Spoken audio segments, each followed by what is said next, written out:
Movie की शुरुआत में हम एक लड़की को देखते हैं जिसका नाम बेथ था। वो अपने एक वीकेंड एंजॉय करने के लिए अपने दोस्त के घर जा रही थी। वो एक टैक्सी में सवार थी। जो टैक्सी चला रहा था उसका नाम जैन था। जैन बेथ से रेंट नहीं ले रहा था मगर उसने टिप जरूर ले लिया था। बेथ अपनी दोस्त कैट से मिलती है जिसे देखने के बाद कैट बहुत ही ज़्यादा खुश होती है और अपनी दोस्त के लिए वाइन लेके आती है। उसने अपनी दोस्त के लिए एक नेकलेस भी खरीदा था जो कि बेथ को बहुत ही ज़्यादा पसंद आता है। नेकलेस डैमेज था। रात को बेथ अपने हस्बैंड को वीडियो कॉलिंग पर बताती कि वो बहुत ही ज़्यादा एंजॉय करने के लिए आज क्लब में जाने वाले। बेथ का एक हस्बैंड भी था और बेथ का एक बच्चा भी। कैट जब बेथ को अपने घर में अंदर लेके जा रही थी तब उन्हें बीच में उस घर का ऑनर मिलता है जिसका नाम सेबेस्टियन था। कैट और बेथ एक महंगे से रेस्टोरेंट में जाते हैं। कैट बेथ से पूछती है कि क्या तुम्हारा रिलेशनशिप अच्छा चल रहा है। इसी बीच कैट के मोबाइल में किसी का कॉल आता है और वो किसी से बहस करती है। जब वो वापस आते हैं तब उन लोगों ने एक प्लान बनाया था कि वो एक महंगे से क्लब में डांस करने के लिए जाने वाले हैं जहाँ पर टैक्सी ड्राइवर उन्हें उनकी डेस्टिनेशन पे छोड़ता है। बेथ और कैट दोनों ही वाइन पीने लगते हैं और रैंडम दो लड़कों के साथ डांस करने लगते हैं। बेथ की जब आंखें सुबह खुलती है तो वो डर जाती है। उसको वोमिटिंग हो रहा था और उसे रात के बारे में कुछ भी याद नहीं हुआ था कि रात में आखिरकार हुआ क्या है। और उसी घर में उसे उसकी दोस्त भी नहीं मिल रही थी और एक जगह पर खून का निशान भी था। अब घबराने वाली बात यह थी कि अब उसे समझ में नहीं आ रहा था कि अब वो आखिर क्या करे। इसलिए बेथ अपने हस्बैंड को कॉल करती है और बोलती है कि कैट लापता है, पता नहीं वो रात में कहाँ चलेगी, हम रात में साथ में ही थे। बेथ हाउस के ऑनर से पूछती है मगर ऑनर बोलता है कि मैंने भी उसे कल रात में ही देखा था।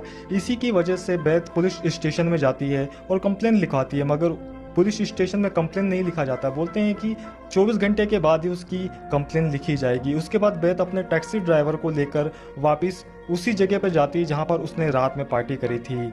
बेथ के पीछे पीछे जेन भी उस क्लब में पहुंचता है जहां के बारटेंडर से उन्हें पता चलता है कि कैट ने उन दोनों लड़कों को सर्विस के लिए हायर किया था। मगर ये बात तो बेथ को पता ही नहीं थी कि उसकी दोस्त ने उन दोनों लड़कों को सर्विस के लिए कहा था।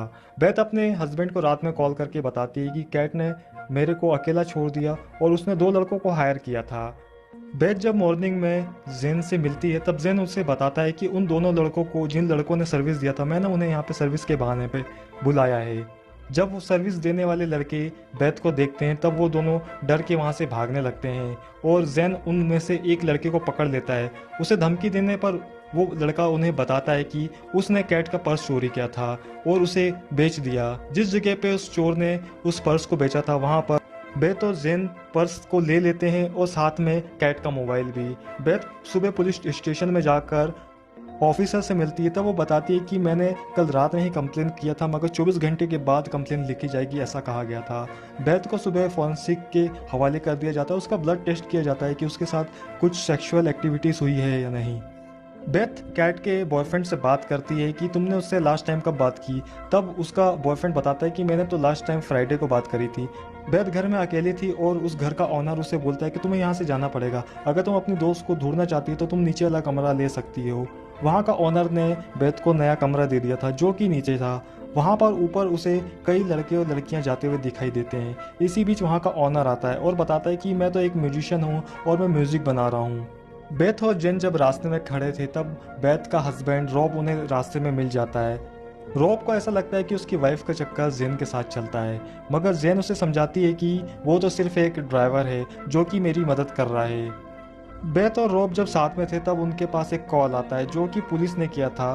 पुलिस को आखिरकार कैट की लाश मिल गई थी जिसे देखने के बाद बेथ को बहुत ही ज़्यादा दुख हुआ था। डॉक्टर्स बताते हैं कि कैट के साथ सेक्सुअल हरासमेंट हुआ है मगर ज़्यादा डिटेल्स तो पोस्टमार्टम के बाद ही पता चलेगी। बेथ जब रात में सो रही थी तब उसका हस्बैंड सो नहीं पा रहा था। उसका हस्बैंड बताता है कि उसे बहुत दुख हुआ कि उसकी दोस्त की मौत हो गई। बेथ का हस्बैंड तो उस सिटी से चले गया था मगर बेथ वहाँ से नहीं जाना चाहती थी। बेथ लास्ट टाइम एक पुलिस ऑफिसर के साथ अपनी दोस्त को देखने जाती है और उसका मोबाइल को ओपन कर लेती है। जब पुलिस ऑफिसर अंदर आता है तब वो बोलती है कि यहाँ से चलो और उसके बाद वो एक बाथरूम में जाकर उसका मोबाइल को खोल के देखती है। कैट के मोबाइल के अंदर बेथ के हस्बैंड के चैट थे जिससे ये साबित होता है कि उन दोनों का अफेयर चल रहा था और ये बात बेथ को पता नहीं थी।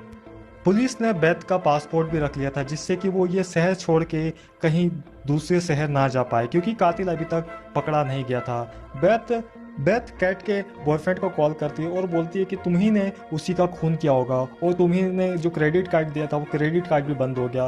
बेथ एक बार फिर से जेन से मिलती है। जेन बताता है कि मैं तुम्हारी पूरी मदद करूंगा और रात में बेथ अपने हस्बैंड से कॉल पे बात करती है और बोलती है कि मुझे सब कुछ पता चल गया है कि कैट और तुम्हारा अफेयर चल रहा था। सुबह पुलिस एक बार फिर से बेथ के घर में आती है और वो फोटो दिखाती है जिसमें जेन उसके साथ था। पुलिस का कहना यह था कि जेन को वो पहले से जानती है और जेन कई सारे तस्करों वाले मामले में गिरफ्तार हो चुका है। बेथ की वकील आकर उसे छुड़वा लेती है। बेथ जब अपने घर में पहुंचती है तब उसके घर में पहले से ही जिन था। जिन उसे बताता है कि मैंने कुछ नहीं किया, मैंने सिर्फ एक आदमी की मदद करी थी और उसके पैर से छल्ले निकाले थे। बेथ के कमरे में जो मिरर लगा था, मिरर को जब बेथ चेक करती है तब उसे पता चलता है कि वहां पर सीक्रेटली एक कैमरा को प्लांट किया गया है। बेथ ओनर के कमरे में जाती मगर वहां पर लॉक लगा था।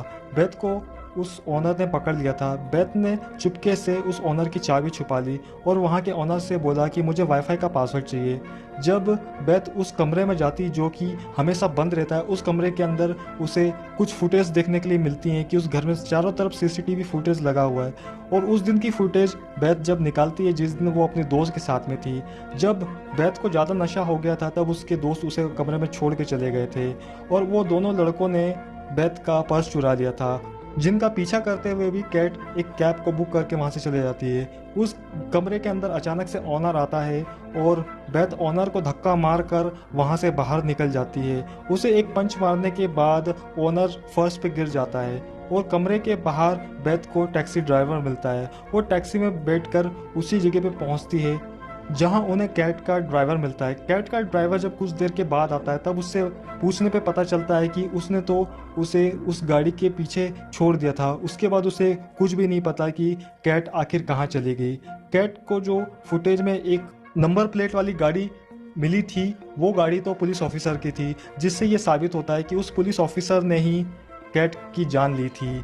ये सारी बात बेथ ने जैन को ही बता दिया। जैन खुद गिरफ्तार हो जाता है और बेथ को वहां से भागने के लिए बोलता है। बेथ वहां से भागने लगती है मगर उसके पीछे पुलिस वाला अभी भी पड़ा हुआ था। धक्का मुक्की के बाद पुलिस ऑफिसर वहां से नीचे गिर जाता है जिसके बाद उस पुलिस ऑफिसर की मौत हो जाती है। फीमेल पुलिस ऑफिसर बेथ को वो सारी फुटेज दिखाती है जिसमें कि वो दूसरा पुलिस ऑफिसर उस घर में आता हुआ सीसीटीवी फुटेज में दिखाई दे रहा है। वो पुलिस ऑफिसर बताती है कि सबसे पहले कैट के सर में मारा गया, उसके बाद उसे पानी में फेंक दिया गया था। उस पुलिस ऑफिसर ने बेथ का पासपोर्ट भी लौटा दिया था। बेथ जब अपने घर में पहुंचती है वो अपने बेटे से मिलती है। उसके बाद वो अपने हस्बैंड से पूछती है कि क्या तुम्हारे पास कार की दूसरी चाबी है। तब उसका हस्बैंड बताता है कि वो चाबी मेरे जेब में रखी है। बेथ को जेब में एक सबूत और मिल गया था। वो ये था कि कैट के जो गले में नेकलेस था वही नेकलेस का टुकड़ा रोब की जेब में मिलता है। बेथ ये सारी बात पुलिस ऑफिसर को बता देती है। बेथ जब अपने हस्बैंड के पास जाती है वो रोने लगती और बोलती है कि आखिरकार तुमने कैट को क्यों मारा। तब उसका हस्बैंड ये बात मानने से मना कर रहा था मगर कुछ देर के बाद उसका हस्बैंड ये कबूल कर लेता है कि हाँ, मेरा रिलेशनशिप कैट के साथ चल रहा था और मैं तुम्हें धोखा भी नहीं देना चाहता था। उस रात को मैं ही कैट से मिला था और मैंने उसको जानबूझ के नहीं मारा। कैट ये रिलेशनशिप वाली बात बेथ को बताने वाली थी। बेथ को ये बात पता ना चले इसी वजह से बेथ के हस्बैंड ने कैट की जान ले ली और उसको पानी में फेंक दिया था। बेथ और उसके हस्बैंड की बात पुलिस ऑफिसर भी सुन रही थी। बेथ अपने हस्बैंड को मार के पार्क की तरफ भाग जाती है और पुलिस सीधे बेथ के घर में पहुंचती है उसके हस्बैंड को अरेस्ट करने के लिए।